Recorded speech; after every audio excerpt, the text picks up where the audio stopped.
Happy Friday. I hope all is well. Welcome to another week in review, aka Chantay's analysis. Hashtag. You can follow me on Instagram, Twitter at I am Shantizi, or you can subscribe to my YouTube channel.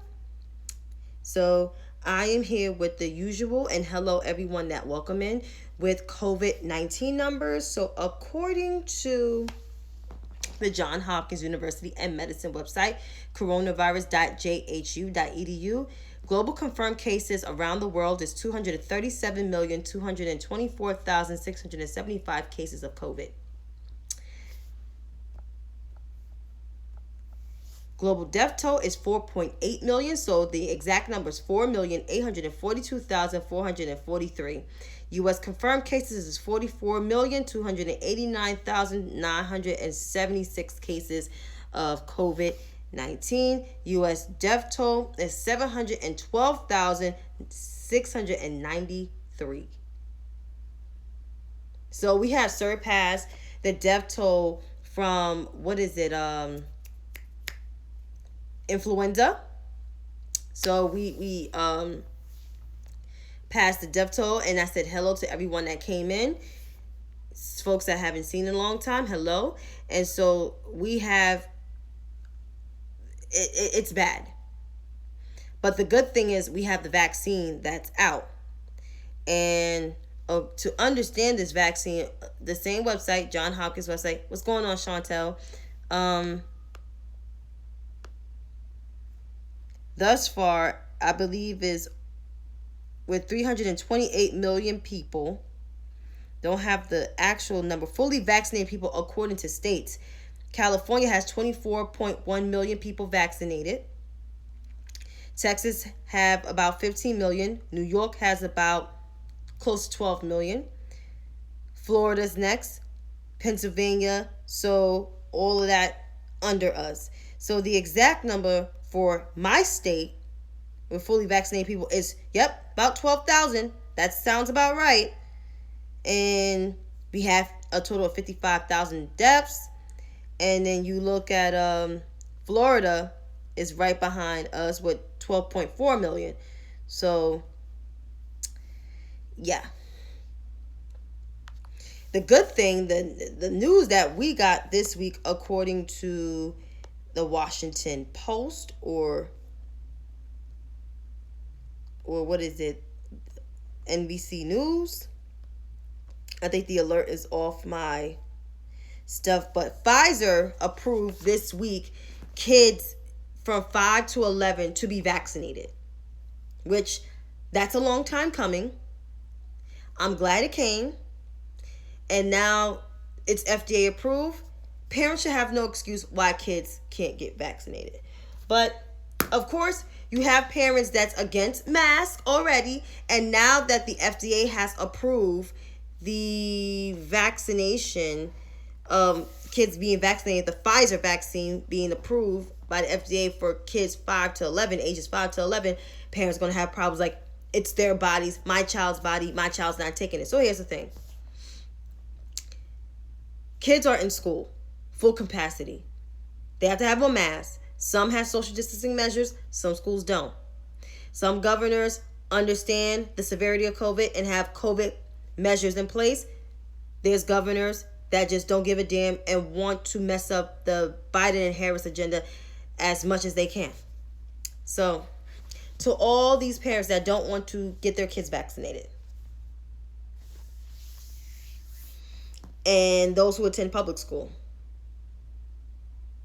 COVID is going to stay here for a while.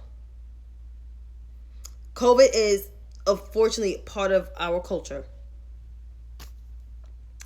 It's going to be on the list of things that kids will get if they don't get vaccinated. Especially to parents in New York City. New York City has the largest public school system in the country. 1.1 million kids attend New York City public schools. And unfortunately, parents don't want to get their kids vaccinated, nor they don't want their kids to wear masks.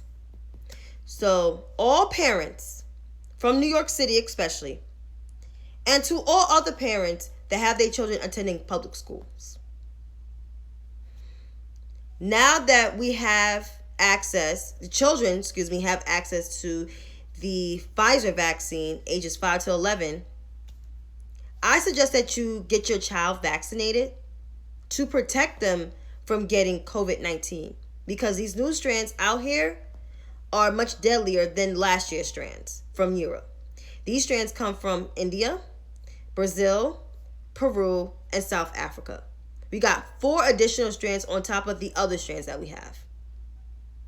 And now that children have access to the vaccine, there's no excuse why you can't get your child vaccinated. So if you want to gamble your child's life, just remember that's maltreatment and it's all on you. I mean, it's their bodies. Children need the vaccine. I was a kid that got all immunizations and all vaccines. I got the measles vaccine when measles was outbreaking in the 90s here in New York and then around the world. I got the TB. I got the hepatitis B vaccine. I got all types of vaccines. I was never hospitalized as a child. Because why? Because I got the vaccines. I went to the doctor every year before school and before summer camp and therefore. I used to go to the doctor 3 times a year. I used to go before school, before my birthday, because my birthday's in April, and before the summer, before I go to summer camp. Because in summer camp, you have to be vaccinated, especially when you attended a Children's Aid Society camp, like I did. Exactly, Dr. C. Like, you have to be vaccinated when you either going to school or going to camp. Or when you're going outside the country, they suggest that you get vaccinated or go to get your checkup. More so vaccinated. And you don't want your child to get not even a TB, not even a measles shot, or the COVID vaccine. You guys are bugging. And to the rest of the anti-vaxxers, now I got to get on the people that have these jobs, because a lot of corporations and a lot of small institutions and academic institutions have now took the corporate responsibility to mandate all employees to get vaccinated. And of course, some people are being dumb, quitting their jobs and thinking they're doing something right. It's my body and my freedom. Okay, it's your body and your freedom. So, is it worth quitting your job because you don't want to get a simple vaccine that will save your fucking life during the midst of a global pandemic? Not a national pandemic, a global pandemic. But you are the same motherfuckers that get tattoos, get ass shots, or want to fly outside the country.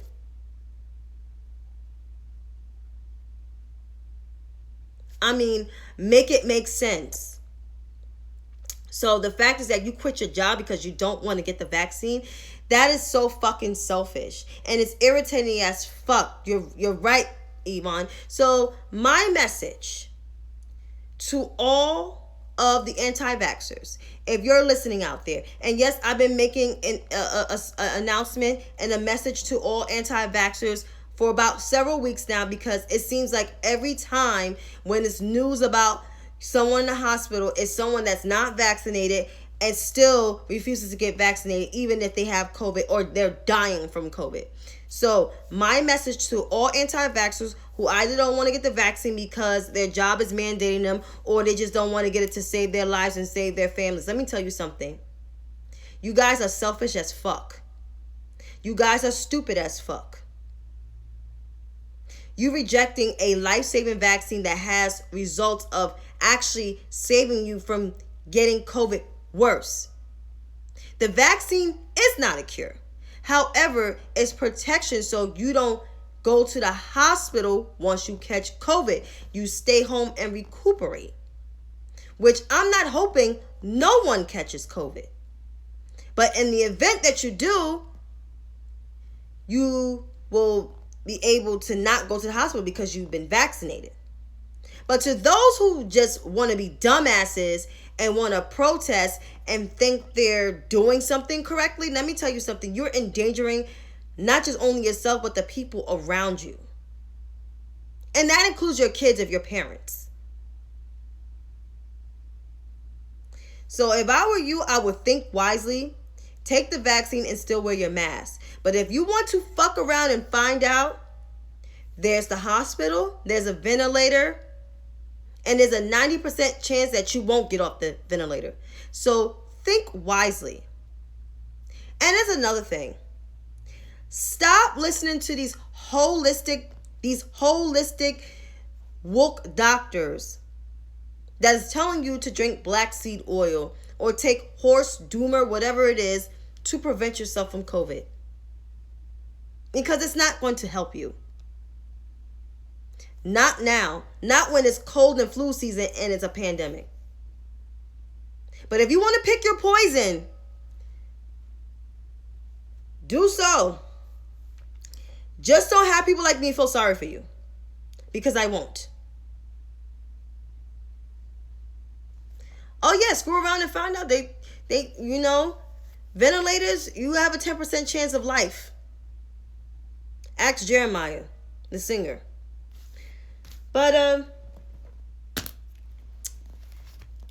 on to the politics. So before I tear into the mainstream media, according this week, I'm gonna check my iPad.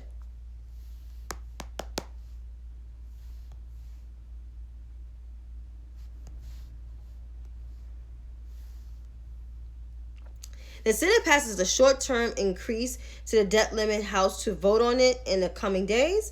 And so the Senate has approved on Thursday a bill to help to avoid the U.S. default on its debt in the next coming weeks. The agreement allows the debt limit to increase by $480 billion, and the Treasury Department states were allowed to pay bills until December 3rd. That's about a month and a half away. The bill now moves to the House, where Speaker Pelosi is expected to take it up to the legislation. And this is coming in when the Senate Minority Leader, Mitch McConnell, proposed it after he had to cave, because he know that people are not with the bullshit no more. But the president came at the Republicans and said that the debt legislation ought to be bipartisan. And keep in mind, with the Republican Party, the grand old party, the party of, I guess, Reagan, Lincoln, whatever the fuck it is, Bush, and Donald Trump. Y'all now fiscal conservatives again? Really? Y'all calling yourselves fiscal conservatives again? Because the last 4 years, you guys were Trump Republicans. You guys were populist Republicans. If y'all want to call yourselves that, libertarians, whatever the fuck y'all want to call yourselves that and brand yourselves that, and let the last guy increase our debt, got us into a hole. And that hole was not only in 2019, but the whole pandemic, which messes up financially, not just on a global health scale, but financially. But then y'all now all concerned about the debt ceiling. I want to know, where was his energy for the former guy? Oh, that's right. Because he passed y'all crazy tax bill back in 2017, which taxed the shit out of people like me, but keep the 1% popular. And let me get this straight. Most of the constituency from these GOP lawmakers in Washington are poor as fuck. They much more poor than I am. So I don't understand this whole fiscal conservative ideology. Oh no. Then again, you're fiscally conservative when it comes to social programs that actually help the average person in this country. Oh, that's where you're a fiscal conservative. There we go. So to the GOP, this whole fiscal conservative ideology that you guys portrayed during the Reagan years until all of a sudden now is nothing but bullshit. But the difference is between then and now we have more education, more access to things, and 70% of the country is leaning towards the left, while 30% still consider themselves as fiscal Reagan Republicans. It's not that many. So your little ideology is not popular no more, and your fiscal conservative stance is getting old and tired, and it's dying. So with that being said, fuck your fiscal conservative ideology. There we have it. Yeah, Yvonne, is a whole fucking scam. And Dr. C, I'm just so sick of this bullshit. Fiscal conservatives. The fuck? Ugh. And then we have the hold the line hashtag. So I understand, because I got criticisms from this, like from 2 or 3 people. I understand, where the progressives coming from in terms of, we cannot negotiate with Republicans in good faith. I get it. I understand it. But let me hear from progressives that actually have bills like Barbara Lee, like Maxine Waters, Al Green, them folk. Not the newbies that just got there, or some that been there for at least 2 years and don't have a bill passed. Cough, cough, Alexandria Ocasio-Cortez. Performative ones that sit on the Capitol bench but vote against the Capitol police funding. Cori Bush. Yeah, them hoes. Congresswoman Ocasio-Cortez, Congresswoman Bush, and Congressman, what's his face? Bowman are tweeting at their thumbs. And I cannot leave out Midori Jones. Tweeting out their thumbs. Tweeting and saying we need to hold the line and do this, and then have their progressive fan base and even Reverend Barber, hold the line, do this and do that. Where was this energy during the Trump administration? Oh, that's right, it wasn't there. Because you guys were secretly comfortable with that piece of shit. But y'all want to demand the president that they need to do this. And then the thing that gets me is the vice president needs to fire the parliamentarian or Chuck Schumer. So my question to these progressives: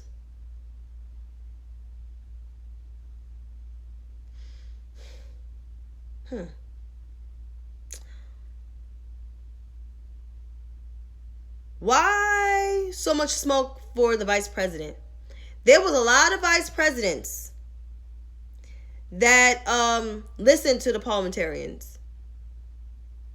Did I agree with the parliamentarian? No. But they respect the Senate. That's because the Senate used to have integrity back then.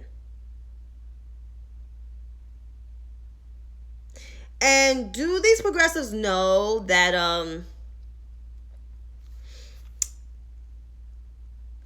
that is their job to legislate? The vice president is part of the executive branch. The executive branch is the last resort to things. The legislative branch, they're supposed to legislate. That means make and pass the laws. That's not the president's job. It's to enforce the law once they put their John Hancock on it. And the last time I checked, the VP doesn't put her John Hancock on anything. And she oversees the Senate, but she has to go there in the request of the Senate Majority Leader, which is Chuck Schumer. And Chuck Schumer is not going to call the vice president for every little fucking thing. He's not going to do that. No Senate Majority Leader does that. Not even Mitch McConnell in his worst days, okay? So cut all that bullshit out right there. See, my problem with some of these progressives, and I'm going to keep it real. These loud and wrong ones on Twitter and on TV giving their advice and their commentary to the president and vice president. You guys were the same jackasses back in 2016 that encouraged people to stay home and not vote for Hillary Clinton or vote for Jill Stein. Hold your vote. Yeah, y'all were the same motherfuckers that told people to stay home, withhold their vote, or vote for Jill Stein, or write in Bernie Sanders' name, or Bernie and bust. Well, your advice led us to why everything is at stake right now, even with our judicial system. Yeah, it's y'all fault. Stop listening to the bohemian, dirty-looking white men on the left, because at the end of the day, who benefits from this system is them, not us. Not us black and brown folks. We suffer. Look at the job market. Because why? Because white men want to stay in power. No matter what side of the ideological spectrum they are. Either they're on the far right, the center, the moderate, the left. They benefit from it. Not black and brown people. So stop listening to them. And speaking on moderates, or I can't even say moderates, conservative Dems. Well, one inspiring wants to be a conservative Dem. Kirsten Leah Sinema. The evolution of Kirsten Leah Sinema.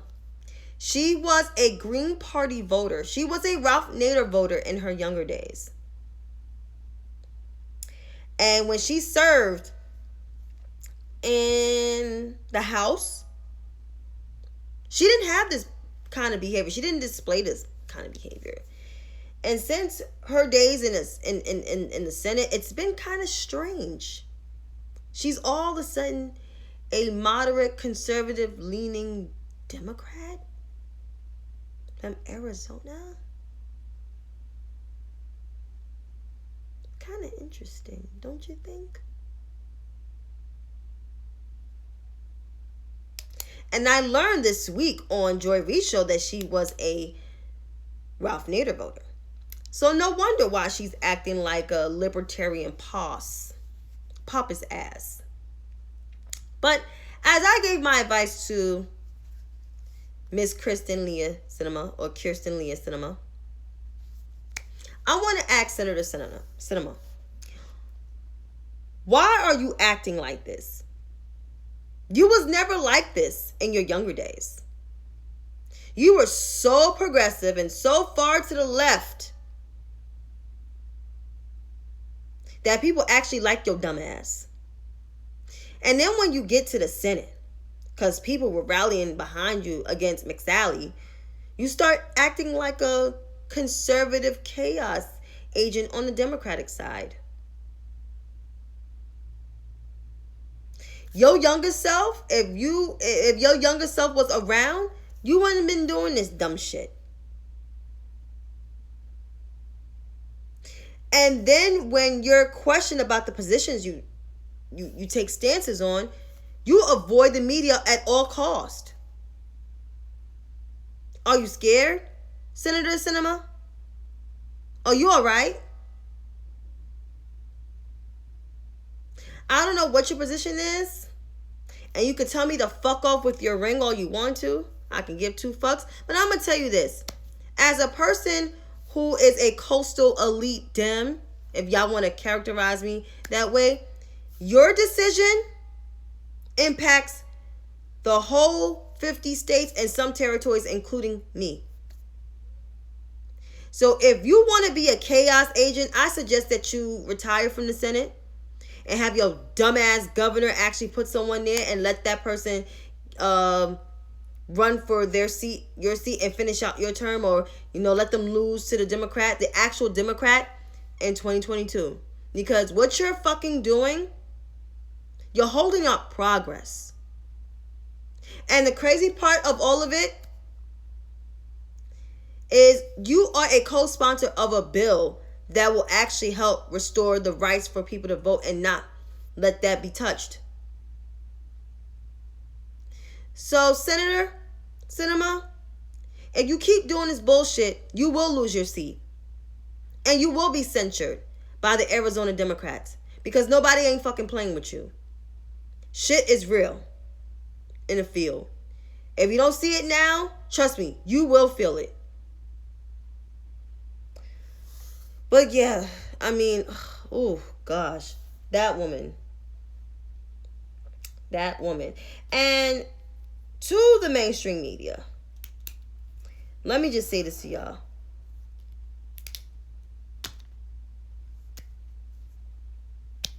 Because I got to read y'all twice, but this is my first read to y'all.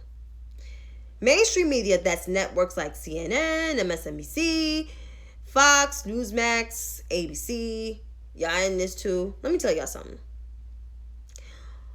Why y'all keep characterizing the Democratic Party as no one gets along? We just have policy differences. Conservative Dems, moderate Dems, center-left Dems, progressive Dems, far-left Dems.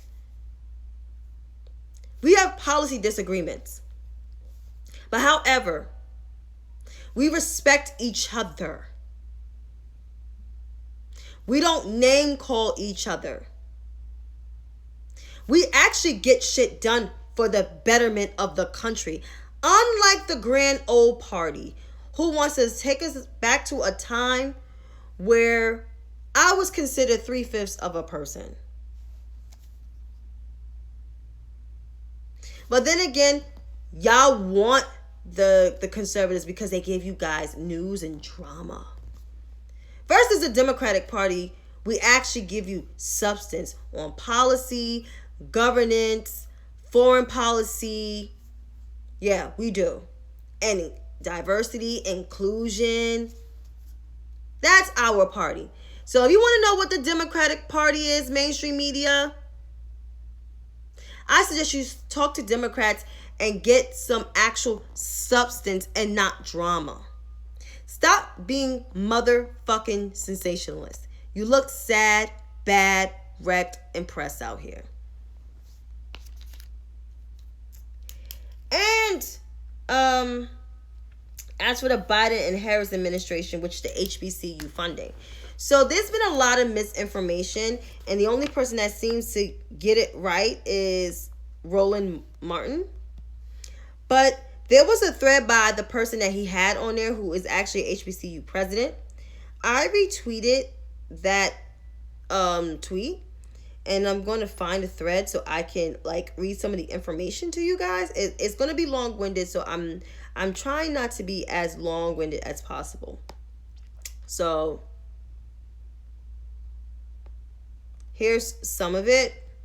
So Eamon from MSNBC say how it started, how's it going. He basically trying to say that Joe Biden didn't keep his campaign promise. Well, President Joe Biden.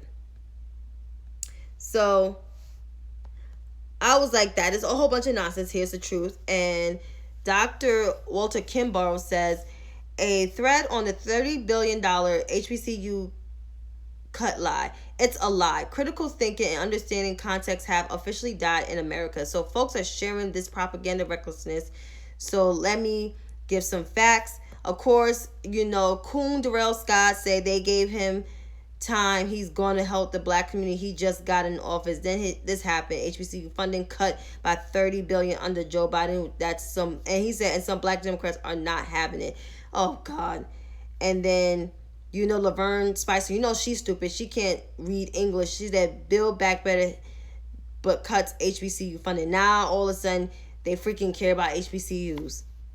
So, and then Walter said, to fact check, he said each year the federal government disperses about $1 billion to HBCU through a mix of 15 programs such as Pell Grants and research and development and contracts. And then he said, in a bipartisan way, Congress has really supported HBCUs during the pandemic. Under previous administration, almost $1 billion in additional support went to HBCUs through the CARES Act. And also who's responsible for that money is actually the vice president when she was a senator. Under President Biden's American Rescue Plan, HBCUs received additional $2.6 billion. About that cut again, Biden-Harris pledged $70 billion to HBCUs and other MSIs. Then has never been a proposal that or ambitious or audacious. I can't read the word. Oh God, what's going on with me? Biden has gone big before. His 2022 budget proposal was $6 billion, more than the record $4.8 billion proposed by Donald Trump. And if you look at what the budget, there are big proposals, increases for annual HBCUs. Compared in 2021 figure with the 2022 request, the $80 million for HBCUs and the Futures Act, Trump gets credit for signing but never advocated for. Biden proposed a threefold increase. And you can tell Joe Biden is even put, it says 109, I think, million. And I think another says 209 million. And then if you want to talk about cuts, look at Donald Trump's education budget. You see a lot of zeros, including which is the line item for the Futures Act. Yep, I see a lot of zeros for people of color. And since partisan politics is now involved, Biden's ambitious agenda is being scaled back. So the HBCU funding proposal, along with lots of it, has been revised. This happened because of Manchin and Sinema and some other moderates hiding behind them. The UNCF presidents are lobbying to increase funding. It would be easier in a bipartisan way. It sure would. There's a lot of funding, so there's a big old thread. So to end it, each year the federal government disperses $1 billion to HBCUs in a mix of 15 programs. So, to that being said, Laverne Spicer and Darrell Scott are the worst fucking black conservatives. Well, I can't even call them black conservatives. They're Trump Republicans, whatever they are, to even advocate for HBCUs when they are an embarrassment to the ancestors. One can't even speak correct English and the other is just a bootlicker.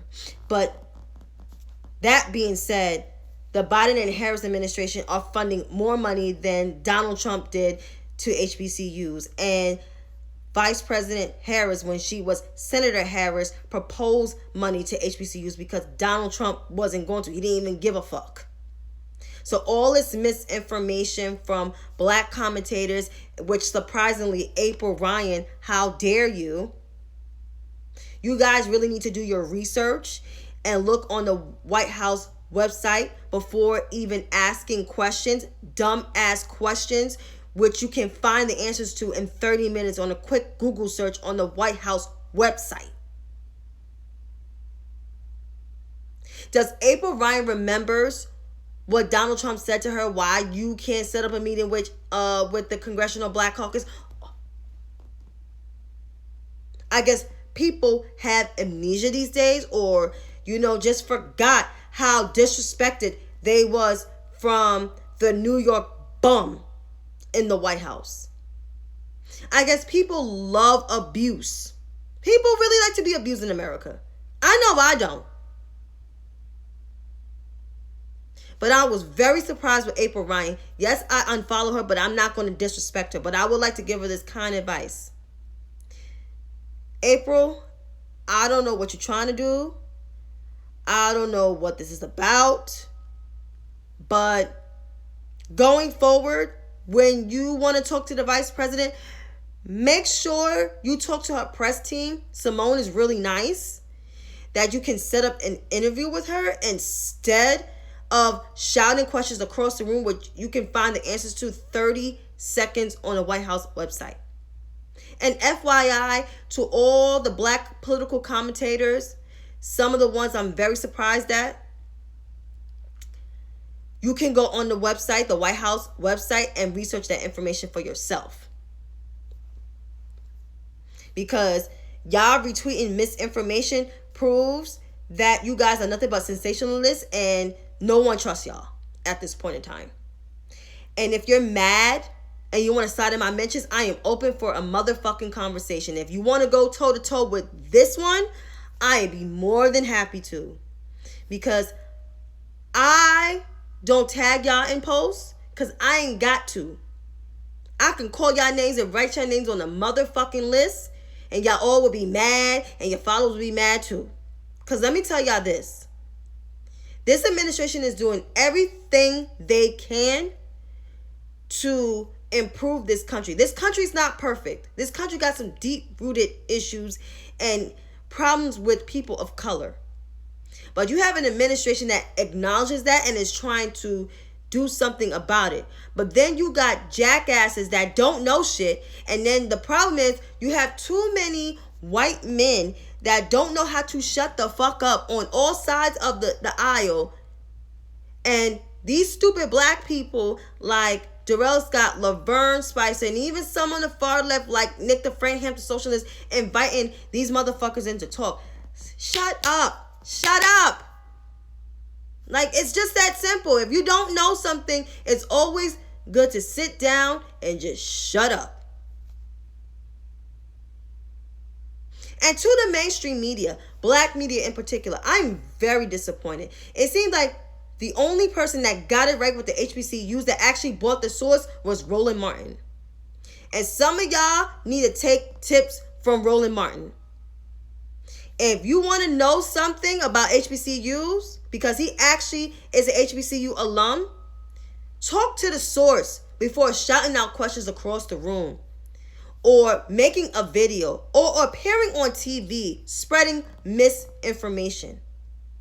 Because maybe you can save yourself the embarrassment. But until then, if you don't know something, just don't say nothing. And I know HBC, they don't have a problem with it. It's only these ones with the megaphones that don't know nothing, that don't want to do no research. Research only takes about 30 seconds of your time.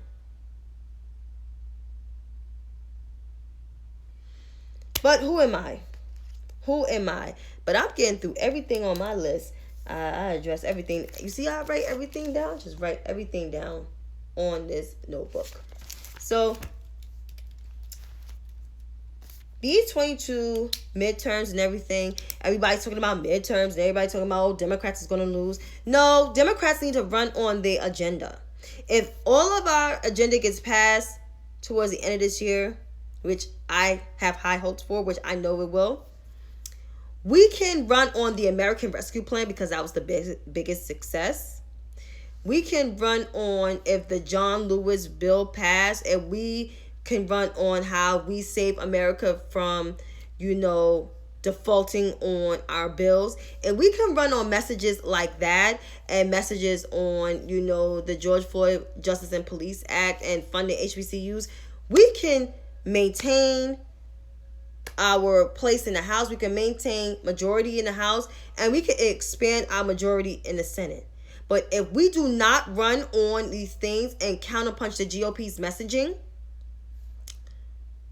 we will see a GOP run legislator in our federal legislature, a federal legislative branch. So once again, my advice to the Democratic Party that's running either for local office, state legislator, or federal legislator, run on the Democratic messaging.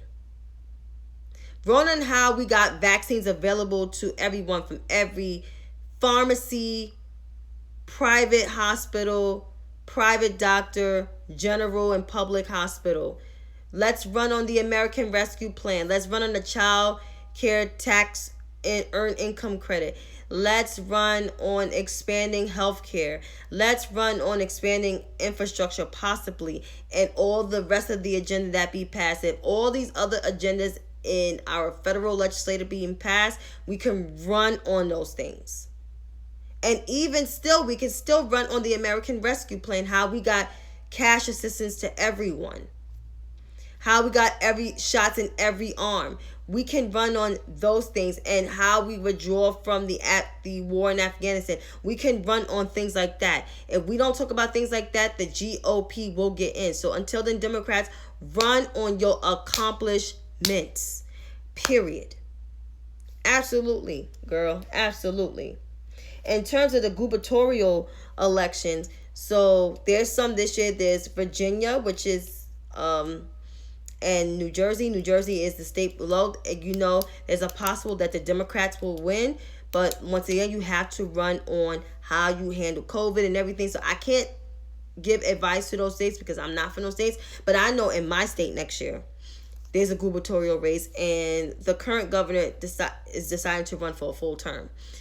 I don't really speak on her too much, even though she is getting COVID right. But all the other things is I'm like, not sure about, and some people are getting mad saying we like your governor. Yeah, I understand. I have no problem with her. My issue is she needs to make more efforts coming to the downstate and not just going to one particular church that black people don't fuck with, and it's Abyssinian. But you have to make more connections, and your lieutenant governor's from Harlem. And you always can't use him for a crutch. You have to do it on your own. You have to do it on your own. And that's my advice for her. Some people going to get mad, but it is what it is. I'm about to read these white moderates and well, I already read the progressives. Yep, and trust me, I won't be surprised if she gets in the race because AGs have ran for governors here in New York, and not just the only last two, but there were several. So some people are going to be mad, but I don't care. I'm be happy that she runs it because she's the only person that could beat Lee Zeldin. So let me get into this.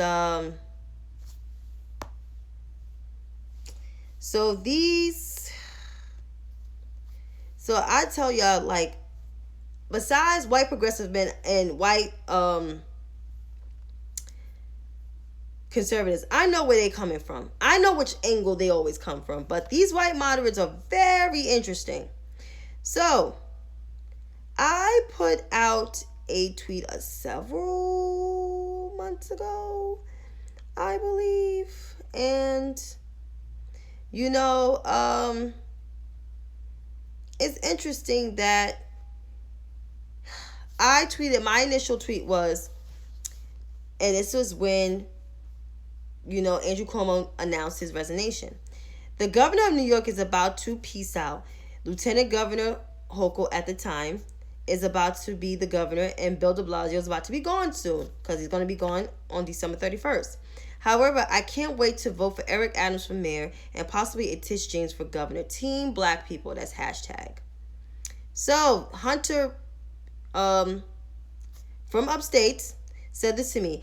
Give Lieutenant Governor Hochul a real chance before jumping on the Tish train. She really is a strong woman with a strong record.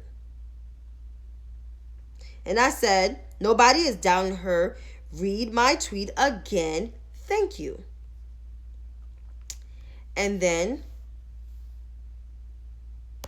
when he done lost his rabbit ass mind,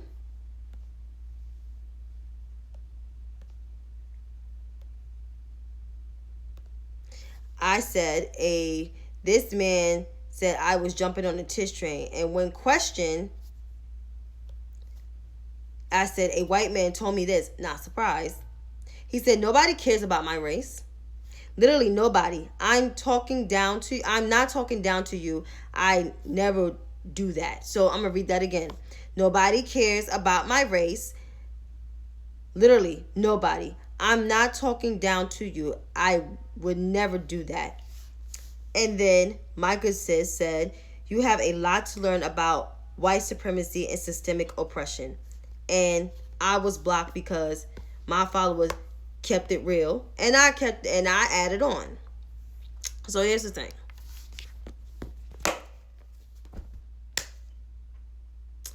These are the same white moderate men that worships the Liz Cheneys and the Adam Kissingers of the world. So I'm going to say this to the hunters of the world. Nobody is doubting nobody's experience. And I have said it in the video. Nobody was doubting Governor Hochul's experience. Some people don't like the moves that she was making lately, like me. However, nobody's doubting nobody's experience. And telling me I need to give a white woman a chance before giving a black woman a chance really shows your white supremacy. But then again, you're not a white supremacist, but you block me. So obviously you have some like white supremacy things flowing in your blood. But to all you white moderate men, if you don't like something that any black woman or any Afro-Latino woman have to say, you just can pass on through the tweets. As I say before, just pass the fuck on through. You don't have to comment on every motherfucking thing. Because if it doesn't apply to you, then let it fly over your motherfucking head. Stop centering yourself around shit that does not involve you. Because it wasn't for you. And it wasn't meant for you.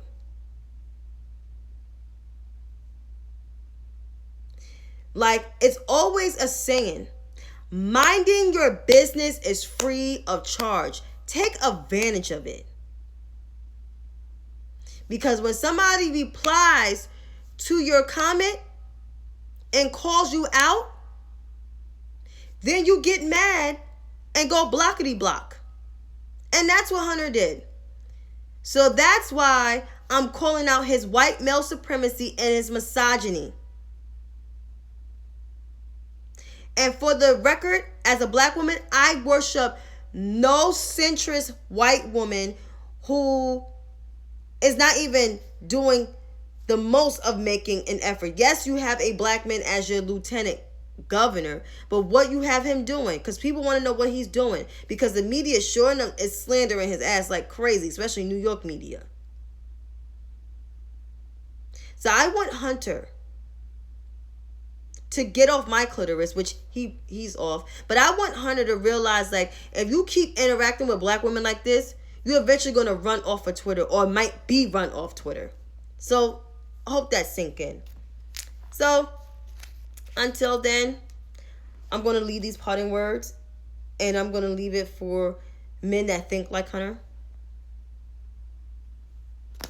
Stop replying to comments that does not involve you. Stop centering yourself around things that don't involve you. Just because people give a criticism of your favorite white woman politician doesn't mean it's okay for you to respond. Minding your business is free of charge. Take advantage of it. If you don't like what's being posted, pass the fuck on through. Plain and simple. But until then, folks, you have a good night. Stay rested. Stay safe. Wear your mask. And continue your social distancing. Until then, you guys have a good night.